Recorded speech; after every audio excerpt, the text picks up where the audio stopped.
On the evening of September 10th, 2001, a 31-year-old doctor walked into a department store near the World Trade Center. Security cameras recorded her shopping. She bought clothes, linens, and shoes. Then she walked out of the store and vanished. By the next morning, New York City would face the most devastating terrorist attack in American history. And somewhere inside that chaos, the disappearance of Dr. Sneha Anne Philip became almost impossible to solve. Years later, a court ruled that she died on September 11th. But there was one major problem. No body was identified. No one could prove they saw her at the World Trade Center. And the last confirmed proof that Sneha was alive came the night before the attacks. So did she die while trying to help strangers? Or did something happen to her before 9/11? A crime that the entire city was too devastated to investigate. This is the disappearance of Dr. Sneha Anne Philip. Sneha Anne Philip was not someone who lived an ordinary life. She was intelligent, creative, ambitious, and deeply committed to becoming a doctor. She had studied medicine in Chicago, where she met another medical student named Ron Lieberman. They fell in love, graduated, moved to New York City, and married in May of 2000. Just over a year later, they were living in Battery Park City, only a short walk from the World Trade Center. Sneha was working as a resident physician. Ron was also a doctor, training in emergency medicine. On the outside, they looked like a young married couple building a life in Manhattan.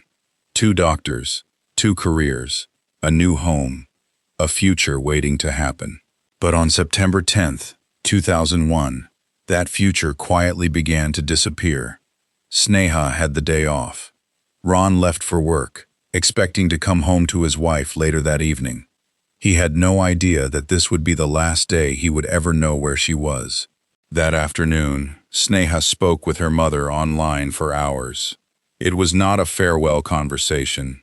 It was ordinary, casual, the kind of conversation people have when they believe they will speak again tomorrow. Sneha mentioned plans for the coming days. She wanted to visit Windows on the World, the famous restaurant at the top of the World Trade Center, because someone she knew was planning a wedding there. Later that afternoon, Sneha left home to run errands. She dropped off dry cleaning.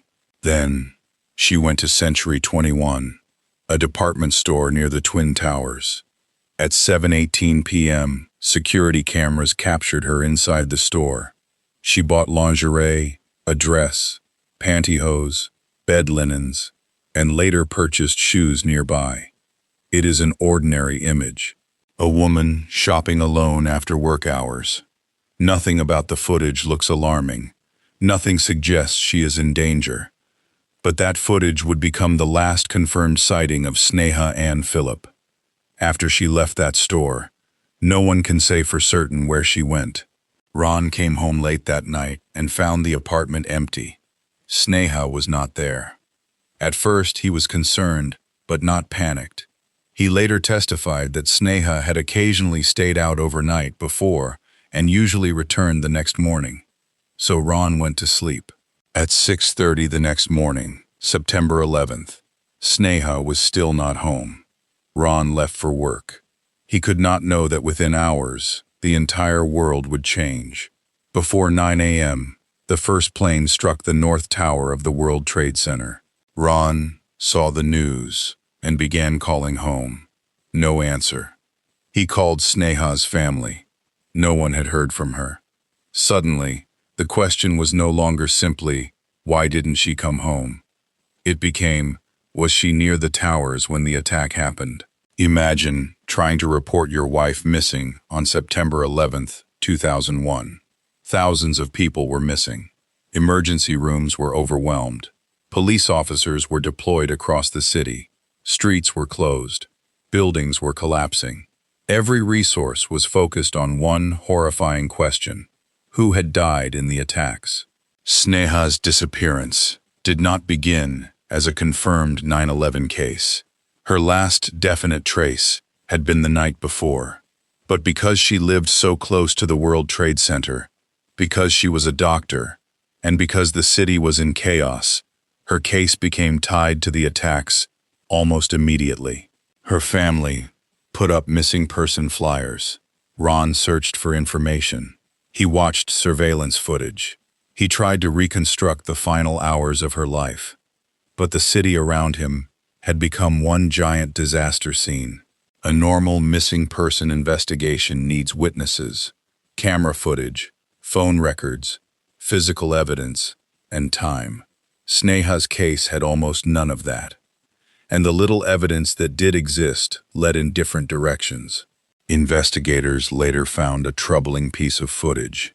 At 8:43 a.m. on September 11th, just minutes before the first attack, a security camera at Sneha and Ron's apartment building captured a woman leaving the building. The woman had similarities to Sneha. Her height seemed similar. Her build seemed similar. Her hair and clothing style appeared similar. One detective believed it could have been Sneha, but the video quality was poor. Ron could not confidently identify the woman as his wife. And there was another problem. Sneha had been shopping the night before. If she had returned to the apartment, where were the bags? Where were the items she bought? No one could establish that she ever came home after leaving Century 21. The footage raised a possibility, but it did not answer the mystery. Was Sneha the woman leaving the building at 8:43 that morning? Or was it someone else entirely? That one unclear image would later become one of the most important pieces of evidence in the case. There is one theory that has stayed with Sneha's family for years. Maybe she was returning home when the first plane struck. Maybe she saw the smoke. Maybe she saw injured people. Maybe as a doctor, she ran toward the danger instead of away from it. It is possible. Sneha lived close to the towers. She had medical training. And according to testimony later presented in court, emergency responders had called for medical professionals to help. Her family believed she may have died while trying to save strangers. But possibility is not proof. No witness came forward to say, "I saw Sneha at the World Trade Center." No hospital record placed her there. No hospital record placed her there. No recovered evidence could directly connect her to the attack. The hero theory is powerful because it gives meaning to an unimaginable loss. But it leaves one painful question. What if Sneha had already disappeared before the towers were hit? The most disturbing part of this story is the gap in time. Sneha was last definitively seen at Century 21 on the night of September 10th. From that moment until the morning of September 11th, there is a blank space. Where did she go?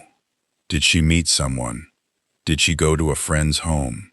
Did she return to the apartment? Did something happen to her in Lower Manhattan before the attacks even began? Investigators searched for signs that Sneha had deliberately started a new life, but she left behind her passport, identification, glasses, and personal belongings. Her bank accounts showed no unusual activity. Her credit cards were never used again after that September 10th shopping trip. Her mother, who spoke with her frequently, never heard from her again. None of that proves she died in the attacks. But it does make the idea of Sneha voluntarily disappearing difficult to explain. Investigators faced an almost impossible reality. There was no confirmed crime scene, no confirmed suspect, no confirmed witness, no confirmed location after 7:18 p.m. on September 10th. Police and a private investigator looked into the possibility of foul play, but according to the court record, they found no evidence pointing to a specific crime or person. That did not mean nothing happened. It only meant there was not enough evidence to prove what happened. Sneha's case became trapped between two enormous mysteries. One was personal, the unexplained disappearance of a young married doctor. The other was historical, the catastrophe of September 11th. And because those two mysteries collided, the answer may have been buried forever. Years passed. Sneha's family wanted her officially recognized as a victim of the September 11th attacks. But the legal system had to confront a difficult question. Could a person be declared a 9/11 victim without direct proof that they were at the World Trade Center? At first, a lower court said no. Sneha was declared legally dead 3 years after she vanished, not on September 11th, 2001. But Ron appealed. In 2008, an appellate court reversed that decision. The majority ruled that it was highly probable Sneha died at the World Trade Center on September 11th. They pointed to her proximity to the towers, the possible lobby footage, her expected return home that morning, and her identity as a doctor who may have tried to help. But one judge strongly disagreed. The dissent argued that there was simply too much speculation. No one knew where Sneha spent the night. No one knew her route that morning. And no direct evidence proved she was ever near the towers when the attack began. So the court gave Sneha a legal answer, but it could not give her family a certain answer. Today, there are 3 main possibilities. The first is that Sneha did die in the September 11th attacks. Perhaps she was walking home. Perhaps she was near the towers. Perhaps she saw the attack and went to help. The second possibility is that Sneha died somewhere else after leaving Century 21 on September 10th. Maybe she met someone. Maybe she became the victim of a crime. Maybe an accident happened and the evidence was lost in the chaos that followed. The third possibility is that she intentionally disappeared, but there is no known proof that she planned a new life, used money, traveled, or contacted anyone afterward. Every theory has questions. Every theory has missing pieces. And that is why this case has never truly ended.